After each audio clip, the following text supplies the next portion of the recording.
የሆነ ሰው ሲያናድድህ ጫማው ነው ቢኤስ ሲግማ ስፍቅ በአይንህ ብቻ ሳቅ የሚያምርበትም እኮ አለ። እኔ ሲግማ ነኝ። ጓደኞች ጋር ቺል የምታደርገው ጓደኞች ጋር በጣም አብሮ አደጎች የሆኑት ሺህ ጊዜ ብትለወጥ ምናልባት በለውጥ ህይወት ውስጥ ያገኛቸው ሰዎች ቁም ነገረኛ ሊሆኑ ይችላሉ። ነገር ግን አብረህ ጭቃ ያቦካቸው ጓደኞች አሉ። እነሱ ጋር ስትሄድ ሱፍን ለብሰህ ጥብር ማለት ምንድነው? አሜ ሲግማ አሜ አልፋ ፒኪ ብላይንደርስ። ኦፍ ኮርስ ቶማስ ሼልቢ በጣም ምርጥ የሆነ ካራክተር። ከካራክተሩ ላይ ትልቁ ድክመቱ ሜቢ አብዝቶ ሲጋራ ማፍቀሩ ሊሆን ይችላል። እሱ ደግሞ ሜቢ በርሚንግሃም ላይ ወይንም ኢንግላንድ ላይ ያለ ፋሽን ሊሆን ይችላል፣ የዘመኑ ውበት። ስለዚህ ግድ የለም በሱ ልክ በካራክተሩ ልክ ያደረገው በሙሉ እውነት ነው እና የሚገባውና ያኖረው ያገኘው በረከት ነው። በአንተ ልክ ግን እነዚህ ነገሮች ሊያጠፉ ይችላሉ። ሲግማ ነኝ፣ ኩል ነኝ፣ እንትን ነኝ ምናምን ያልክ የምታራምደው ሙድ ብዙዎችን በዙሪያውን ያሉትን ጓደኞችን አብሮ አደጎችን ለአንተ ክብር ያላቸውን ሰዎች እያሳጣህ ነው። ከሰማው ዕውቀት ሲግማ ምናምን ብሎ ከተደረደረብህ መረጃ ኢንፎርሜሽን በላይ እነዚያ አብሮ አደግ ሰዎች ከምንም ነገር በላይ ወሳኞች ናቸው። እነሱ ነው እያጣህ ያለው። ቦታህን እወቅ። የምትቀበለውን ዕውቀት ተጠቅመህ እንዴት መሻገር እንዳለብህ ተረዳ። እንዴት መጠቀም እንዳለብህ የሚያምርብህና የማያምርብህን ነገር ማወቅ።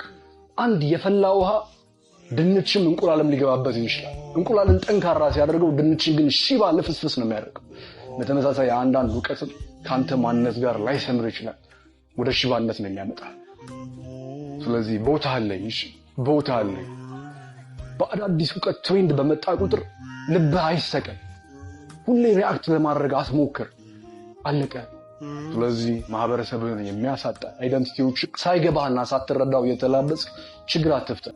ወንድ ሲግሞች ማወቅ ያለባቸው ነገሮች። ሴቶች ስለ ወንድ የሚያስተውሉት 9 ነገሮች በደንብ ስማኝ። አንደኛው ፊትህን ተንከባከቡ። ሴቶች ፊትህን በደንብ ይመለከቱታል። ስለዚህ የፊትህን ቆዳ ሊሆን ይችላል ፂሞችን በደንብ ተንከባከባቸው። ሁለተኛው የፀጉር ስታይል ይኖርህ። ምንም ያህል ብዙ ፀጉር ቢኖርህ የተንጨባረረም ፀጉር ቢኖርህ ፀጉርህ ምን እንደሚያስፈልገው ቀድመህ እወቅ። ሉጫም ሆነ ከርዳዳ ማተር አያደርግም።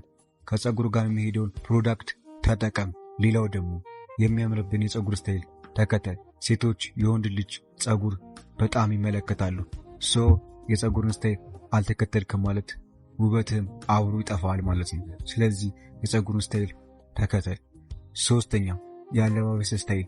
ጸዳ ያሉ ልብሶችን ልበስ። ኦሪጂናል ሊሆን ይችላል፣ ቦንዳ፣ የፈለግከውን ካንተ ሰውነት ጋር የሚሄደውን ልብስ ልበስ። ለምሳሌ ሰውነት ካለ ቲሸርት ተጠቀም፣ ምክንያቱም ከሰውነት ጋር ይሄዳል። አትራክቲቭ ወንድም ትሆናለህ። ቀጭን ከሆንክ ደግሞ ሰፋፊ ጃኬቶችን ተጠቀም። በአጭሩ ከሰውነት ጋር የሚሄደውን የሚገጥመውን አሪፍ ልብሶችን መልበስ ጀምር። አራተኛው ጫማዎችንም እንዳትረሳ። ነጠላ ጫማና ሽፍን ጫማ ስታረግ ከውጭ የሚመጣው እይታ ይለያል። ስለዚህ ቦታ እየመረጥክ አሪፍ ጫማዎችን ማድረግ ጀምር። አምስተኛው አካሄድና አወራረድ። መንገድ ላይ ስትሄድ ሰውነትን እንዳታንቀጠቅጠው ወይም እጆች ጭንቅላቶች ላይ እያረክ እንዳትራመድ። ሰው እንደሌላ አስበህ በኮንፊደንስ ተጓዝ። ሌላው ደግሞ ስታወራ ሰውነትን በእጆች እንዳትነካካው ወይም ጭንቅላትን በእጆች እንዳደባብሰው። ኮንፊደንስን ይገለዋል። የምታወራውን ሰው አይኑን እያየህ ረጋ ብለህ አዋራው። ስድስተኛው እጆችን ተንከባከባቸው። ስፖርት ስትሰራ ሊሆን ይችላል ወይም የሆነ ስራ እጆችን የሚከላከል ነገር ተጠቀም። ይሄ ነገር ትንሽ ነገር ሊመስል ይችላል፣ ነገር ግን ሴቶች በደንብ ይመለከቱታል። ሰባተኛው የሰውነት ጠረን። ይህ በጣም አስፈላጊ ነው። ሰውነት መጥፎ ሽታ ካለው ሰዎች ይጠይፈዋል፣ በተለይ ሴቶች። ስምንተኛው ከሴቶች ጋር ስትግባባ ብዙ ቀልድ አታብዛ። አውቃለሁ ሴቶች የሚያስቃቸውን ወንዶች ይወዳሉ፣ ነገር ግን ጊዜያዊ መውደድ እንጂ ዘለቄታ አይሆንም። ስለዚህ ረጋ ያለ ዝምተኛ ሰው ሁን፣ ምክንያቱም ሴቶች የሚያስይዛቸውን ወንድ ወይም ሰው ነው የሚፈልጉት። ዘጠነኛው መቼም እኔ የምነግርህ ነገር እየጠቀመ ነው። በሴት ልጅ የሚያስከብሩ 10 ሕጎች። እነዚህን ሕጎች የማትከተል ወይ ደግሞ የማታዳምጠኝ ከሆነ ሴቶች መቼም ቢሆን አያከብሩ። አንደኛው ሴትን ለፍቅር አስለምን። ካልወደደች ካላፈቀረች ተዋት፣ ልቀቃት። ሁለተኛው ቲክቶክ ላይ ያለችውን ፌመሷን ወይ ቆንጆዋን ሴት ዴት ለማድረግ እንዳትሞክር። ሶስተኛው ሴት ልጅ ክብርን ዝቅ እንድታረገው እንዳታረጋት፣ እንዳትፈቅድላት። አራተኛው አንዴ ካንተ ቤት የሄደችን ሴት ድጋሚ ወደ ቤት እንድትመለስ እንዳትማጽናት፣ እንዳትለምናት።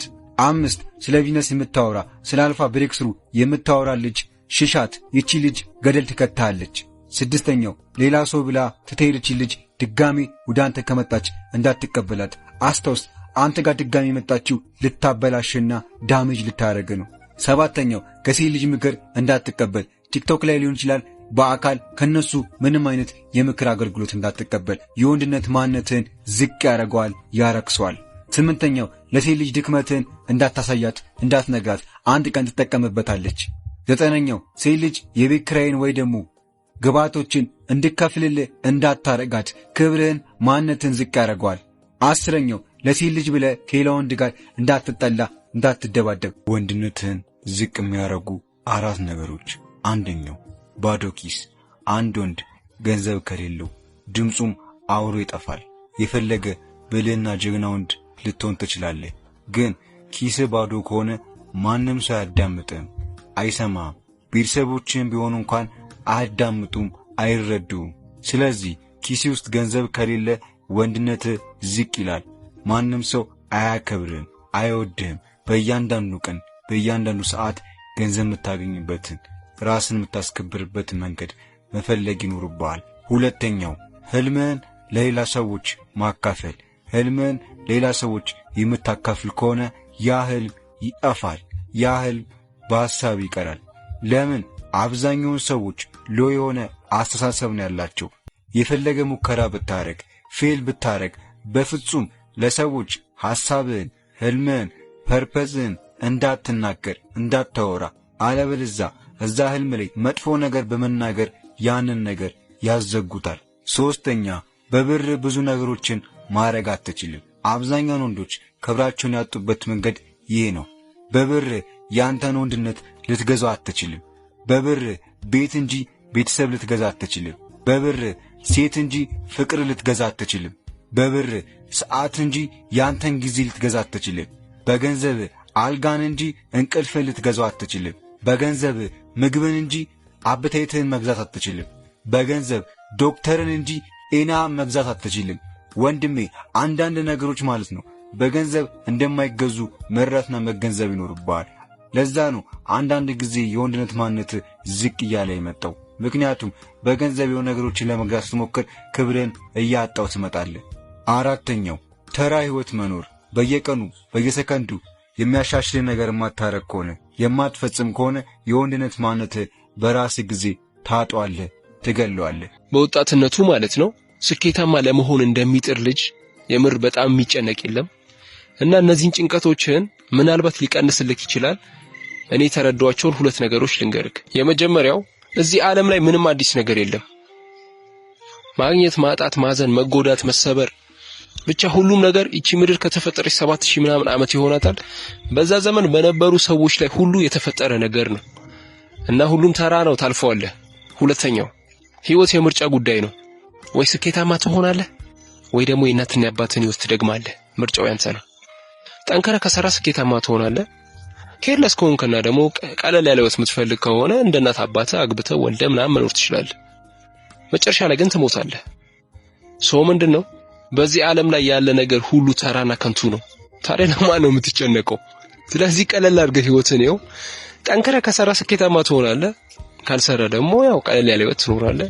ያራዳ ልጅ ጓደኛ ሲመክርህ ክፋት እየመሰለ ፊትህን መታጠቁርበት ከሆነ በቃ ክፋት ያለበት አንተ ነህ ያራዳ ልጅ። ምክንያቱም ጓደኛ ያየውን ነገር ነው የሚመክርህ አይደለ? ሲመክርህ ግን አንተ እዛ ጋር የሱን ምክር መቀበሉን ትተህ አንተ ከሱ መራቅ ትጀምራለህ። ከነገረህ ነገር መራቅ ሲገባህ ከሰውየው ትርቃለህ፣ ከጓደኛህ ትርቃለህ። ክፋት ይመስላል ሲነገርህ ሁሉ ነገር ለክፋት ይመስላል። ሰው ሲነግርህ ማትሰማ ከሆነ ደግሞ በቃ የደበረውን ነገር ነው የሚነግርህ። ማርያምን ሲተውህ ደግሞ ድሮም ምናምን ትላለህ። እንደዛ አይሆንም ያራዳል። ሰው ሲነግረን ለራሳችን አስቦ ነው። ስፔሻሊ ጓደኛ ሲመክርህ ደግሞ ጓደኛህ ላይ ሳይሆን ፊትህን ማጥቆር ያለብህ በቃ ነገሩ ላይ ነው ፊትህን ማጥቆር ያለብህ ያራዳል። ሃይ ስኩል ውስጥ ወይ ትምህርት ቤት ውስጥ አብዛኛውን ተማሪዎች የሚቸገሩት 3 ነገሮች። 1ኛው ስሜታቸውን መቆጣጠር አይችሉም። ትምህርት ቤት ውስጥ ሴቶችን በሚመለከቱበት ሰዓት ወይ ደግሞ ሴቶች አቅራቢያቸው ካሉ የመራቢያ አካላቸው ይነሳል። ይህምንበት ምክንያት ስሜታቸውን ኮንትሮል ስለማያደርጉትና ስለማይቆጣጠሩት ነው። 2ኛው በተማሪዎችና በአስተማሪዎች ይጨቆናሉ። ሃይ ስኩል ውስጥ ያሉት ተማሪዎች በራስ መተማመንና ኮንፊደንስ የሌላቸው ብዙ ሰዎች ይጨቁናቸዋል፣ ክብራቸውን ዝቅ ያደርገዋል። ይህንን ነገር ፊክስ ለማድረግ በራስ መተማመናችሁን ለመገንባት በሰዎች ለመከበር ራሳችሁን የሚያጠነክረውን ነገር ማድረግ ጀምሩ። ስፖርት ሊሆን ይችላል፣ ማይንዳችሁን ማሳደግ ሊሆን ይችላል። እሱን እናንተ ታውቁታላችሁ። ሶስተኛው ህልመ ሌሊት። አብዛኛውን ሃይ ስኩል ውስጥ ያሉት ልጆች ሃይ ስኩል ውስጥ ያሉት ተማሪዎች በህልመ ሌሊት የተጠቁና የተቸገሩ ናቸው።